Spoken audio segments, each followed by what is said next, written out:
everyone, I'm Heather. I'm back for a really quick video. This one is in relation to what I plan to read next month for the O.W.L.s Readathon, which I'm super excited about. I am particularly excited because I started my YouTube channel last year, just after the O.W.L.s Readathon, so I didn't really get a chance to participate in that one, but everyone started doing newts afterwards and I was like, oh dang, I've missed the first round already, like I'm already late to the game, I'm gonna have to wait till next year. So the time has arrived, and what do you know, my schedule is completely clear. Okay, so if you don't know anything about owls, let me enlighten you. Most people who do this video, like with the owls and the newts and everything, they always have like a wand, like a magic Harry Potter wand, but I don't have one of those. And the whole world's on lockdown and Amazon's supply chains are disrupted, so I can't get one. But to be fair, this is a way better wand because it does actual effects. Lumos! See? So the O.W.L.s Readathon is to do with Harry Potter, obviously. And it's to do with the exams that they take at Hogwarts in Harry Potter, which is actually related to real British like exam structure. But because I'm American and didn't move to the UK until I was like 23, I didn't know that until I'd read all the books and like been obsessed with them for my whole childhood. I just thought it was like a weird like wizard thing that J.K. Rowling had invented. It was until like way later that I realized actually it's just based on normal like British schooling structure. You like do the GCSEs first of all, and then like a bit later you do the A levels that are more advanced or whatever. But so in Harry Potter, the first exams you do, the GCSEs you do, it's called O.W.L.s, the O.W.L.s, if you will. And you have to sort of pick what your career will be quite early on, you know. You're only 15, 16, you gotta choose the path for the rest of your life, okay? So it's a bit of pressure, but I feel ready for it because I'm actually 32. I've gone through the pack created by G at Book Roast, who's the like brilliant mastermind behind this whole thing. And I'll link everything below, all the links. I think I'll just link her like announcement video for it, because in her video she has all the other links, like the link to the careers list, the link to the book prompts, and then also there's another link to do with like how you log what you've read, you know, and then it shows up in like a spreadsheet or something like that, so you can see what everyone else in your house has done, you know, so you can prompt them to do better, because we can't lose the house cup again. I've gone through all of the careers available very closely, you know, I've had consultations with myself, and I definitely want to get it right this time, because when I was actually 16 I made so many career mistakes. I have gone through the list very closely, and I've decided that I would like to study to be a magical librarian. Just basically a librarian, but like a completely different kind of librarian, because when you say librarian, like, okay, yeah, it sounds cool. You just like do book stuff all the time, and you like reshelve books, and you like find books that people need, you know, and you like care for the books and like recommend books and stuff.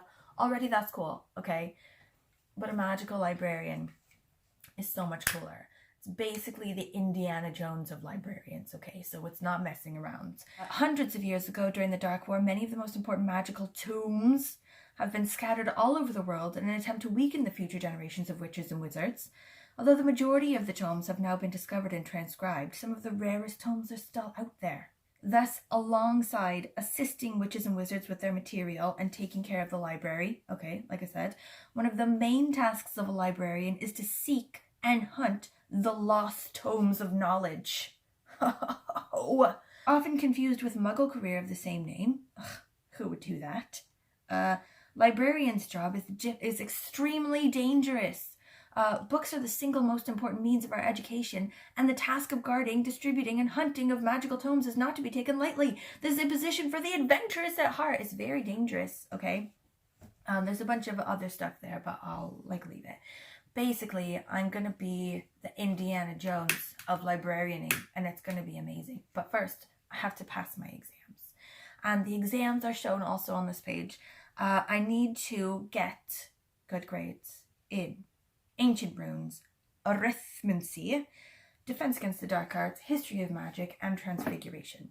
So I reckon I'm going to be super good at all these except arithmancy, because I've always sucked pretty bad in math. So going through into the bits of what I need to do for these classes. So for my Ancient Runes owl, I'm going to need to read a book with a heart on the cover or heart in the title. And this was actually quite hard, to be honest, because I'm going to try in this time of woe to only pick books that could potentially also be turned into an audiobook experience if the world is just a bit too overwhelming. Like, I've already had a bit of a taste of that, because my husband, when he went out into the world to make some grocery shopping, he said that he couldn't find beer anywhere until when he went into the vegan section, he found a hidden and abandoned 10-pack of Foster's. So, you know, the world is getting crazy. You know, it's going to be really dark times for a while. Like, I need to have the option to have a passive listening experience and still stay on path. Finding a book to do with this prompt that was also an available audiobook was hard, but I think I've done it. And I'm going to choose America Is Not the Heart by Elaine Castillo. So this one I found through NPR's Book Concierge. So they do a Book Concierge thing every year. If you watch my videos, you know that I'm basically obsessed with them. Like, I wait for it every year. It comes out in December. I just basically wait by my computer until they release it. But it's NPR staff's favorite books that they sort of reviewed throughout the year. They're like favorite ones and favorite reviews and stuff. And then basically throughout the whole of that year, I just dip back into that Book Concierge thing. Like, you can divide them based on what you want them to be about, or like what genre, or like if it's a staff pick, and you can like pick more than one category. You're like, okay, so I want it to have sex in it, and I also want it to be a historical novel, and I also want it to be really short. You can just like click all three of those things, and then up pops, you know, whatever staff member's favorite thing is. Anyway, America's Not the Heart, I found on there. So 3 generations of women from one immigrant family trying to reconcile the home they left behind with the life they're building in America. With exuberance, muscularity, and tenderness, here's a family saga, an origin story, a romance, a narrative of 2 nations, and the people who leave home to grasp another, sometimes turning back.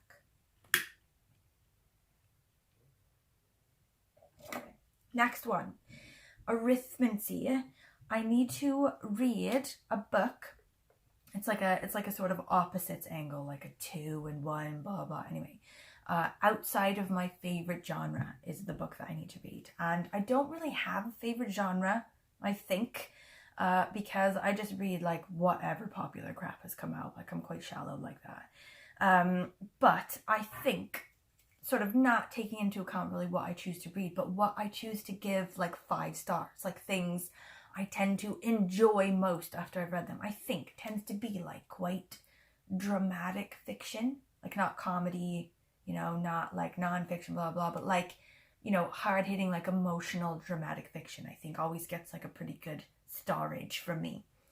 So I will go outside of that, read another silly celebrity memoir, as I do, which is Me by Elton John. Okay, so this one is currently living in my BorrowBox app, which is like my library's audiobook app. So I'm pretty excited because, like, I don't know. I'm just excited. I don't really know why.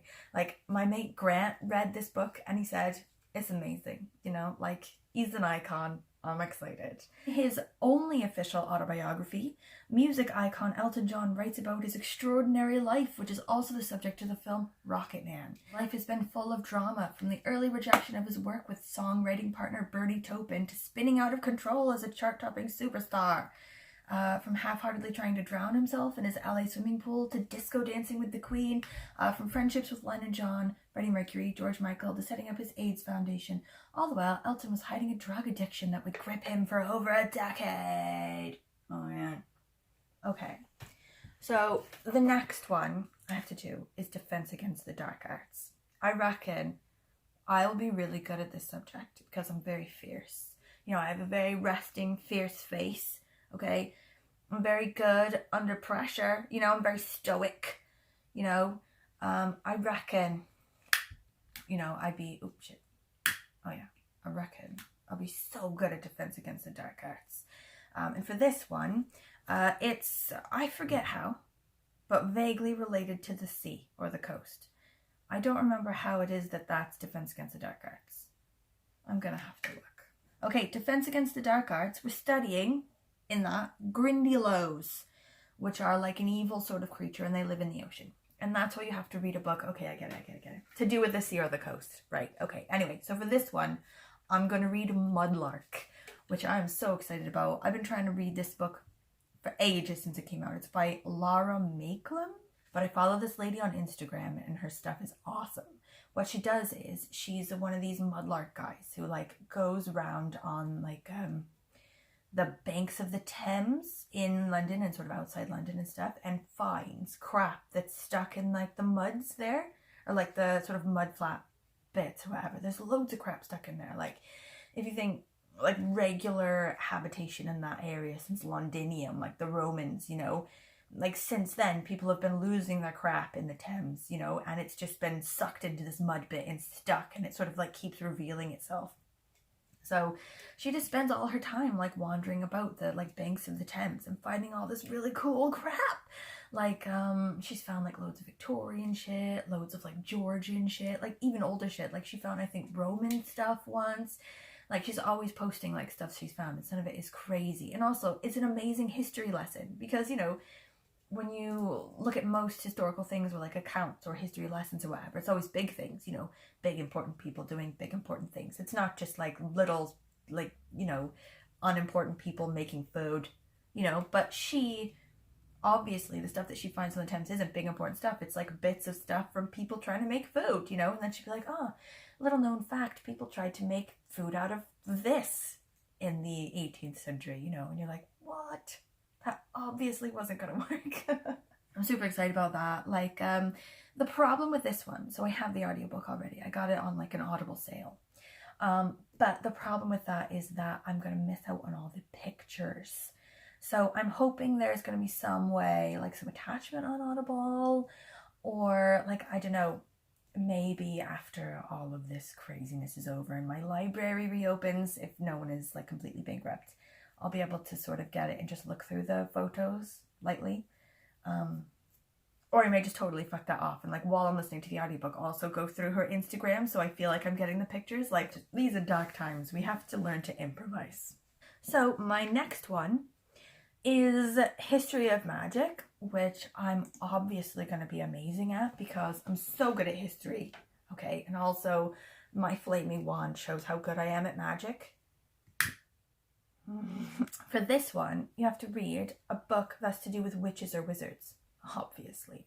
So I've already read Harry Potter about 8,000 times, so I'm just going to take that out of the running and instead choose one that I didn't quite get to for middle grade March because I fell off the wagon in the last couple of weeks of those readathons. I won't dwell. I'm not going to count it as a failure, okay? I'm just going to chalk it up to some mental health time and move on and just include all those books that I failed at in my next readathon. So this one is A Pinch of Magic by Michelle Harrison, which I'm super excited about. It's middle grade. It says, 3 sisters trapped by an ancient curse. 3 magical objects with the power to change their fate. Will they be enough to break the curse? So this book I actually have. It's downstairs.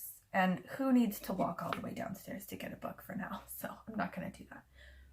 It's also available on Audible. So if I'm reading the book and suddenly decide that the world is too overwhelming for actual books, I'll just switch to the audiobook. I think it'll be fine. I found this book originally at the grocery store. So, you know, just on my way to get some breads and some beans and some various things you can't get no more, I also got a book. I miss the little things. Anyway, I think this one's going to be really cute. I think it's going to be like a mystery type thing with these cute witches as they're trying to solve all their problems. Bit of danger, bit of adventure, so I'm pretty excited. The next one that I have to pass for my librarian qualification is Transfiguration. So I reckon I probably won't be amazing at Transfiguration. Like, I can't even really mask what I'm thinking on my face when people are talking to me. So I very much doubt that I'd be able to turn myself into a completely different being. However, I've never been known to be a quitter. I'm a very good student, okay? I'm very dedicated. So I feel like if I just, devote enough study, and devotion to this, I'll be able to master it. And the book that you have to read for that is to do with shape-shifting.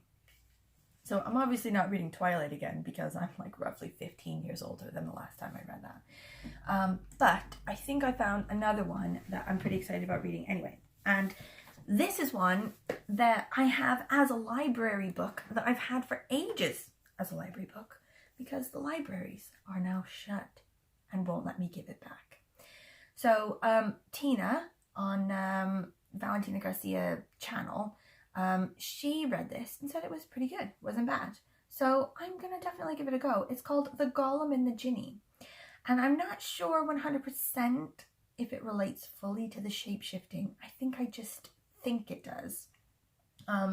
Because there's a lot of talk about things changing form or being trapped as the wrong form and trying to get back to a different form and things like that.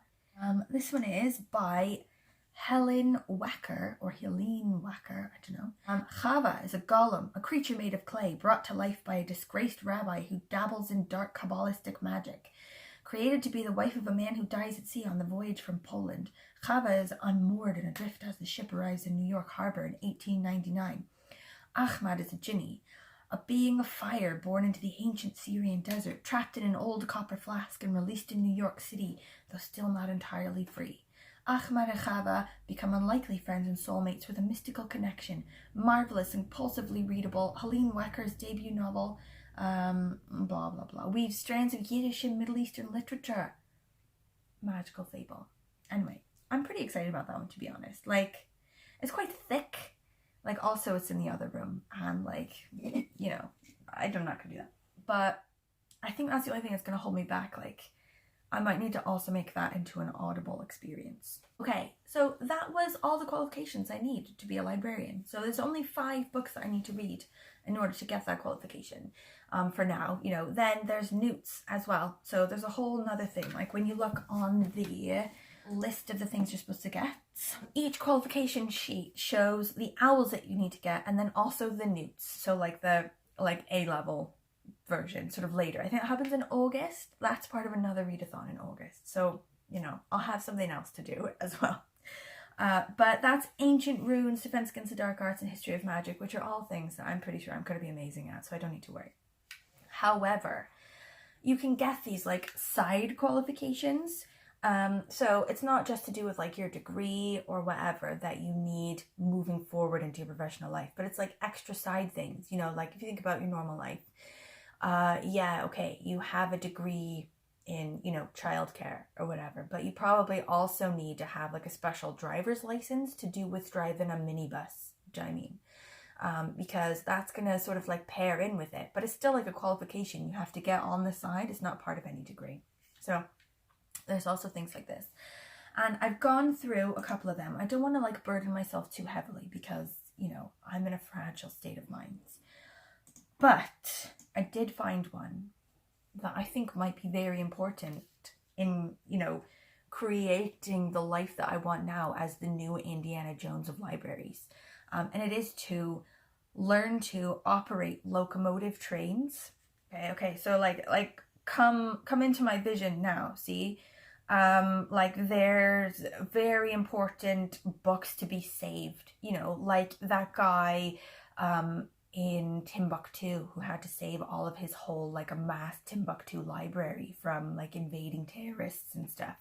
There's probably going to be like books that need hauling, and I need to get them across large swaths of land, so I need to probably be able to drive a locomotive train to get them all there.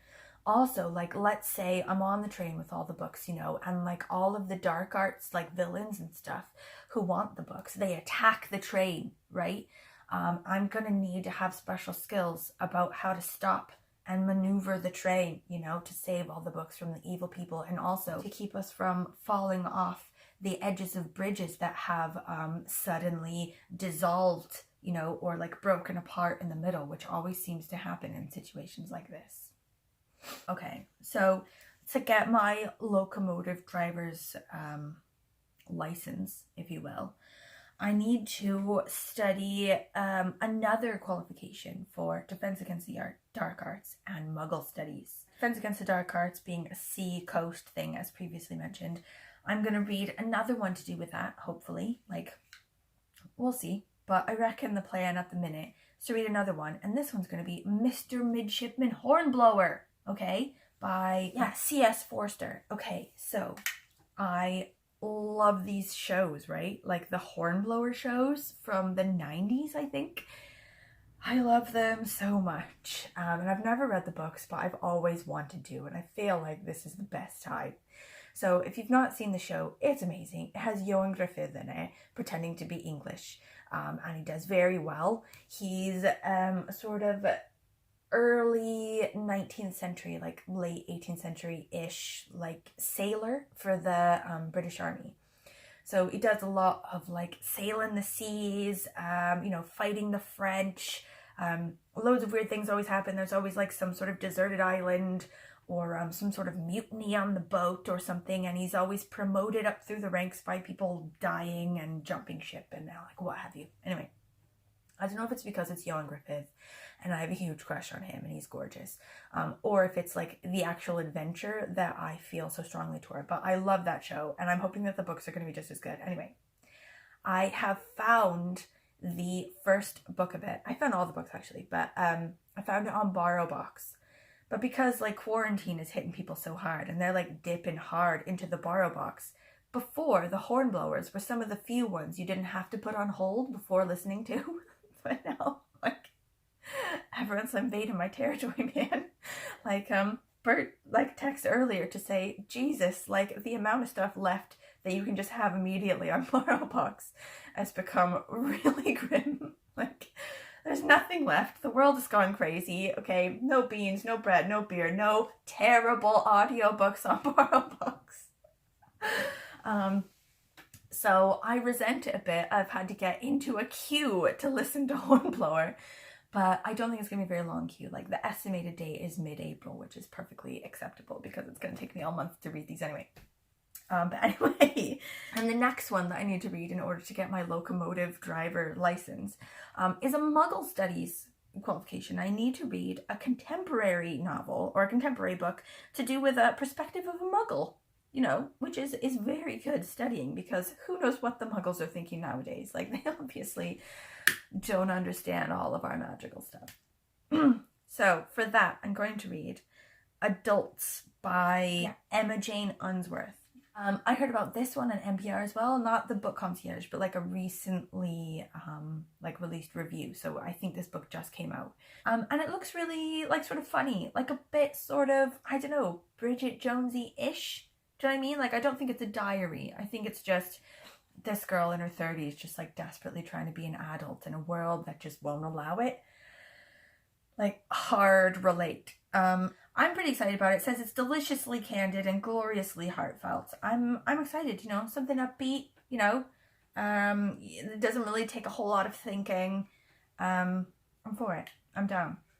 And that will conclude my April TBR for O.W.L.s. And at the end of this, I'll have like half of my librarian qualification. And also I'll have a completely 100% useful locomotive driver's license because that's the first step to adventure, really. Like, let's be totally honest. So anyone else who's doing this readathon, please let me know. I've been sort of devouring various O.W.L.s TBRs in the past like week or so. So I'm 100% down for watching everyone else's. Maybe I've missed one. Let me know if you've read any of these books, if you want to read any of them, which ones you're reading, which qualifications you are going for. That will be awesome for me to pass a bit of time in this time of woe. Thank you for watching. I can't wait to hear from you. Can't wait till April. Okay, I love you all. Goodbye. Goodbye.